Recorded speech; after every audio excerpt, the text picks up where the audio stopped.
नमस्कार दोस्तों, स्वागत है आपका हमारे YouTube चैनल भूतों की नगरी में। रात का समय था और ट्रेन अपनी रफ्तार से अंधेरे को चीरती हुई आगे बढ़ रही थी। स्टेशन पर जो कोई भी सवार हुआ था अब गहरी नींद में था, लेकिन राजन नहीं सो सका। पहली बार इस ट्रेन में सफर कर रहा था और दिल में एक अजीब सी बेचैनी थी। उसकी बोगी में उसके अलावा 3 और यात्री थे, एक बुजुर्ग महिला, एक युवा जोड़ा और एक अकेला व्यापारी। ट्रेन के अंदर हल्की रोशनी थी और तभी राजन ने देखा कि एक टिकट चेकर आहिस्ता आहिस्ता उसकी बोगी की ओर बढ़ रहा था। टिकट चेकर का चेहरा अजीब था, आंखें गहरी, सूनी और उसके हाव भाव में कुछ असामान्य था। उसने एक पुराने जमाने की वर्दी पहनी हुई थी, जो इस आधुनिक युग में अटपटी लग रही थी। टिकट दिखाइए। टिकट चेकर की आवाज ठंडी और खौफनाक थी। राजन ने जल्दी से अपना टिकट निकालकर उसे दिखाया। टिकट चेकर ने टिकट को ध्यान से देखा और फिर उसकी ओर देखकर कहा, तुम्हें अगले स्टेशन पर उतरना होगा। राजन ने हैरान होकर पूछा, क्यों? मेरा टिकट तो यहाँ तक का है। टिकट चेकर ने मुस्कुराते हुए कहा, ये ट्रेन आधी रात के बाद केवल मृतकों के लिए चलती है। राजन का दिल तेजी से धड़कने लगा।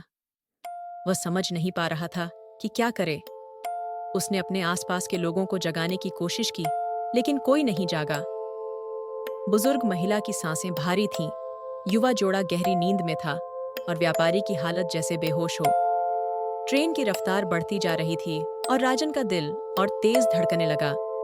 उसने दूसरी बोगियों में जाकर टिकट चेकर से दूर भागने की कोशिश की, लेकिन हर बार टिकट चेकर उसके सामने आ खड़ा होता। उसकी चाल धीमी और भूतिया थी, जैसे कि वह कहीं से भी प्रकट हो सकता था। एक बोगी में राजन की मुलाकात एक और यात्री सीमा से हुई। सीमा भी इस अजीब घटना से डरी हुई थी। उसने बताया कि उसने भी टिकट चेकर से वहीं सुना था। अब दोनों मिलकर इस भूतिया ट्रेन से निकलने का रास्ता ढूंढने लगे। हमें मिलकर कुछ करना होगा, राजन ने कहा। क्या तुम्हारे पास कोई योजना है? सीमा ने सिर हिलाया। मेरे पास एक ताबीज है जो मेरी दादी ने दिया था। वह कहती थी कि यह बुरी आत्माओं से बचाता है। दोनों ने ताबीज को पकड़कर कुछ देर प्रार्थना की। तभी ट्रेन एक सुनसान स्टेशन पर रुकी। टिकट चेकर ने राजन और सीमा की ओर इशारा किया और कहा, उतर जाओ, ये तुम्हारा अंतिम स्टेशन है। डर और घबराहट में राजन और सीमा ट्रेन से उतर गए। स्टेशन पूरी तरह से वीरान था। केवल एक पुरानी घड़ी की टिक टिक की आवाज सुनाई दे रही थी। उन्होंने देखा कि ट्रेन धीरे धीरे चल पड़ी और टिकट चेकर की सूनी आंखें उनकी ओर घूर रही थीं। राजन ने आसपास देखा और पाया कि स्टेशन पर एक पुराना बोर्ड था, जिस पर धुंधले अक्षरों में लिखा था, मृतकों का स्टेशन। अचानक उनके पीछे से एक भयानक आवाज आई, अब तुम इस दुनिया के नहीं रहे। और उसी पल राजन और सीमा को एहसास हुआ कि उनके हाथ और पैर धुंधले हो रहे थे। वे धीरे धीरे अदृश्य हो रहे थे। अब राजन और सीमा भी उन भूतों में से एक थे जो रात में इस भूतिया ट्रेन में सवार होते थे।